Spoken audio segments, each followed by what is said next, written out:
Yo, what is up, guys? It is your boy, Levon Kaysen, back at again with another reaction video. Today I'm going to be reacting to Assassin's Creed 3 on the Nintendo Switch.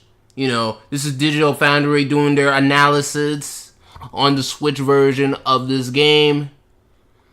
And they also brought up the Wii U version as well as the PS4 version. Now that right there makes me curious enough to watch it, so yeah, let's begin. Digital Foundry is proudly sponsored by the Logitech G935 headset.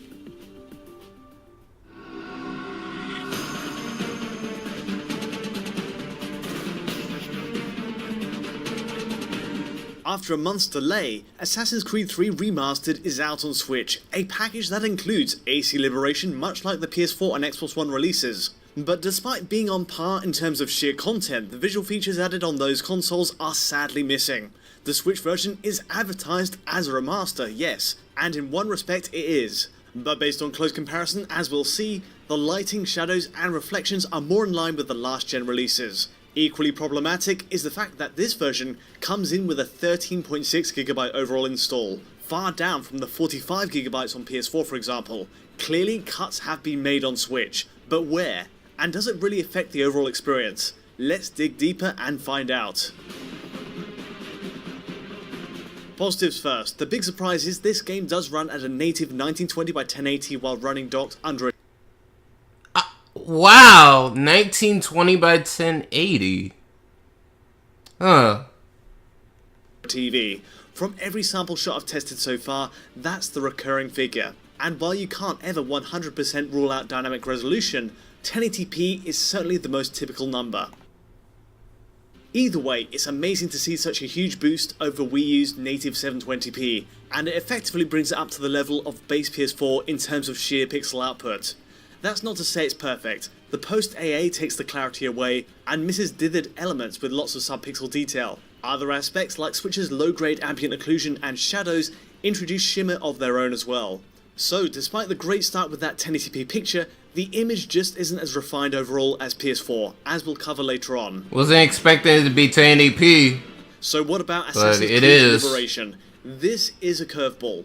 As a game built for the Vita first, you'd expect it to translate neatly from one handheld to the next. In the end though, the Switch version uses a resolution of 1600 by 900, despite in theory being the less demanding game of the two here.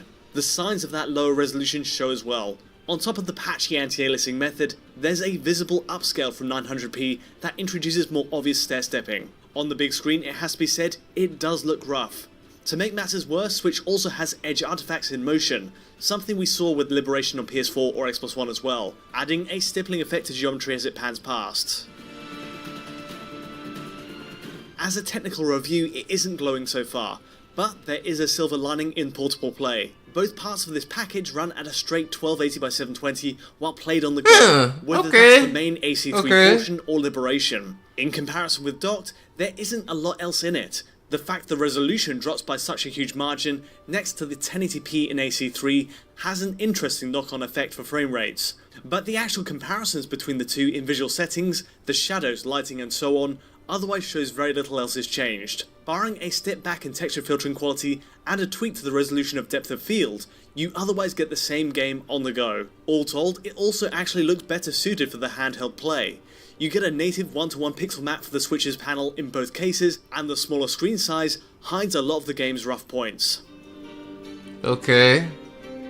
The only other point here is with anti-aliasing. Liberation runs with no anti-aliasing whatsoever when played handheld on Switch, leaving pixels looking rather sharp and raw.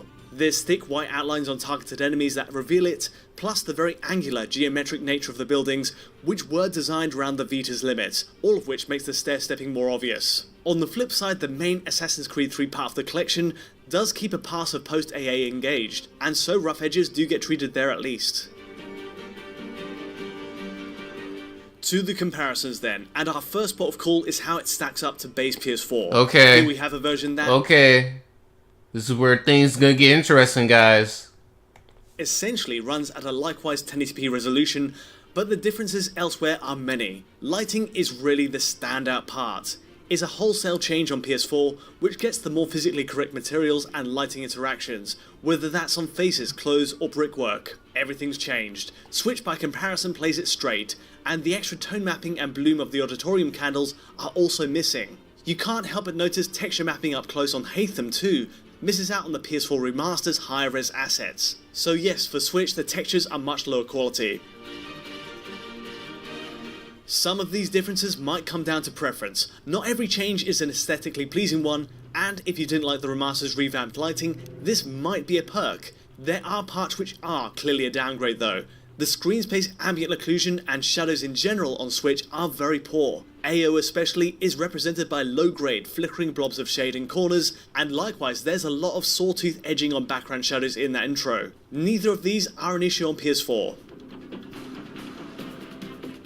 Next, there's the cuts that affect the open world. The Anvil Next engine was designed to stream in large environments seamlessly on last gen, and the challenge there was to minimize the appearance of pop-in. Switch inherits the same method as used on PS3 and 360, and so you'll see partially rendered elements in the distance fade in. It's culling giant triangles from plants, objects, and buildings until you get close, and creating this dithering effect. For last gen it didn't matter, but holding it up to closer scrutiny at 1080p, it does stick out, especially next to PS4. A side-by-side as we run through the Boston Harbour also shows NPC draw is affected, where the density and rendering range are both pruned back on Switch. Combined, it does leave the world looking more barren. One last part that is cut is screen space reflections. Switch basically reverts to the last gen style, which honestly still looks great. The water shader gives a great illusion of rippling waves on the ocean body, and while the reflections aren't accurate to the scene... I did hear, people prefer the look of the last gen version of Assassin's Creed 3, but that's what I heard, but... It still looks decent. PS4 by comparison does use SSR, and it gives the water a full breadth of reflections, based on the camera's view. Honestly though, the implementation isn't the strongest we've seen. There's artifacting around edges, and you can see a gap between a passing object and where the reflection actually kicks in. SSR is a double-edged sword in this respect. A big bullet point for the other remastered editions, but Switch does miss out in this case. It's easy to see what we've missed compared to PS4, but there is an upside. A comparison with Nintendo's last console, the Wii U, really shows a better image on Switch, with high-grade shadows up close showing less dithering. Textures are the same across the board, and the lighting model is intact, with only a few small tweaks. Factor in the bump to 1080p, and it's not a bad deal at all. Curiously, the draw distance on shadows is worse on Switch though. This harbour flyby scene renders them in closer to the camera's path on the Wii U, but once drawn in, they do look improved with Nintendo's newer machine. So it's a mixed bag, but overall I'd say the Switch version gets away with a better image overall. It's Wii U grade visuals then, at a higher resolution and with better shadows, but what Pretty else? much. Well, pretty much. That's how you can pretty much sum up the Assassin's Creed 3 on the Nintendo Switch. Wii U grade visuals. That is in 1080p. So the question is, will it be the definitive version of the last generation of Assassin's Creed 3? Switch carries over a few small extras, like motion controls for aiming weapons, which works surprisingly well. There is a downside though. In bundling two games into a 13GB package on Switch, it's not just the textures that take a hit, but also the audio quality. You get heavily compressed audio from the start, and even the introduction music sounds muffled. Voice quality is noticeably pared back, while sound effects in general are lower bitrate than what we're used to from this game. Worse still, the audio channel crackles too, in transitions to cutscenes. But yes, overall the audio is noticeably pared back. Here's a sample of just the intro scene as an example.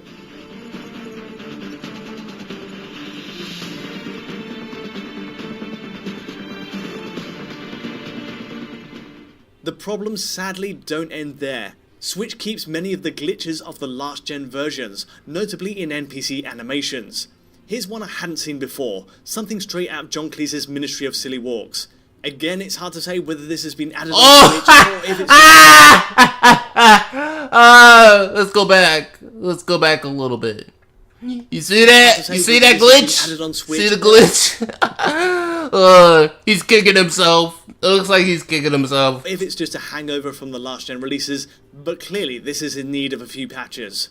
Next, there's aspects of the visuals which just look subpar, like the low-res backdrop during this brawl. Aspects of the lighting also have issues too. In cutscenes, characters' eyes are often unnaturally bright, and likewise for specific tufts of hair among cabin members.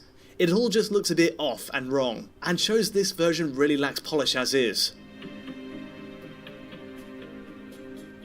These are all admittedly superficial, skin-deep nitpicks, but one genuine game-breaking issue did come up on just my first mission. During an ambush, the depth of field effect fails to disengage after a cutscene, making it impossible to see anything.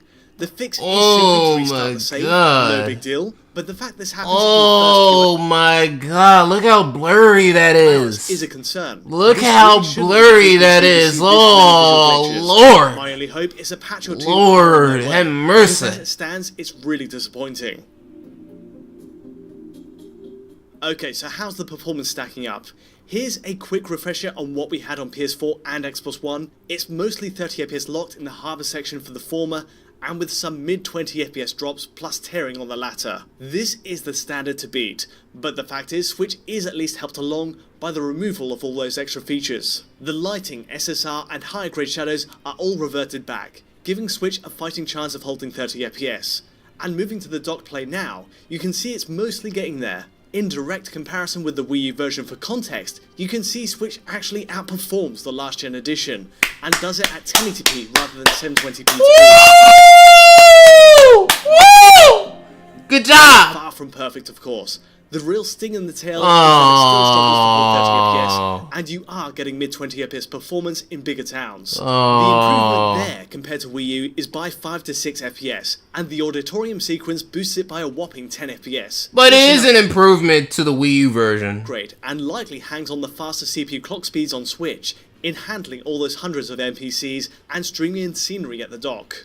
What's worth stressing is this is still in need of improvement. Even walking around a small tavern on Switch has levels dropped to the low 20s, and that's with barely any action on screen.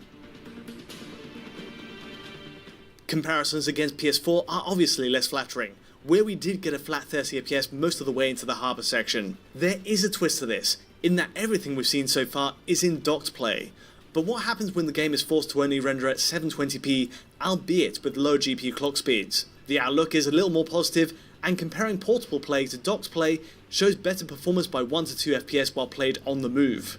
It's certainly helped by the lower native res, though Switch is still at the mercy of the same CPU clock speeds, which are locked either side. All told, you are getting a slightly smoother experience in portable play though, and the drops are hidden all the more by playing it on a smaller screen. The final question then is, how does Liberation run? Bizarrely, playing docked on Switch has this game play out at an entirely unlocked frame rate. It means we can swing up to 40 FPS and down to near 20 FPS, a situation that's never ideal. Being already built for portable systems should have helped it along, and likewise dropping it to 900p. But no, we're still struggling to hold a 30 FPS line for this one.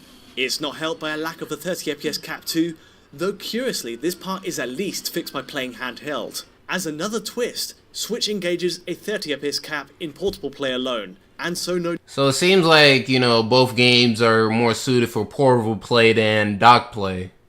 No doubt, you'll get the smoother playback this way. That about ties up all the loose ends we have. Switch is, as ever, the most interesting release of the group purely because of its unique Tegra X1 design. Oh yeah, it is the most interesting one to look at. Every time the turnout is a complete mystery until we get hands-on. What we now know is that Assassin's Creed 3 and even Liberation don't translate perfectly as is. It's the last gen release at heart, but the cutbacks are too obvious for me to recommend it. Sound compression is among the worst I've seen on the system, and at launch anyway, the glitches need addressing quite urgently. There's also some disappointment at the poor shadow work and draw distances, and likewise for the sub 30 FPS frame rate, but in my view you can mitigate some of this by playing handheld.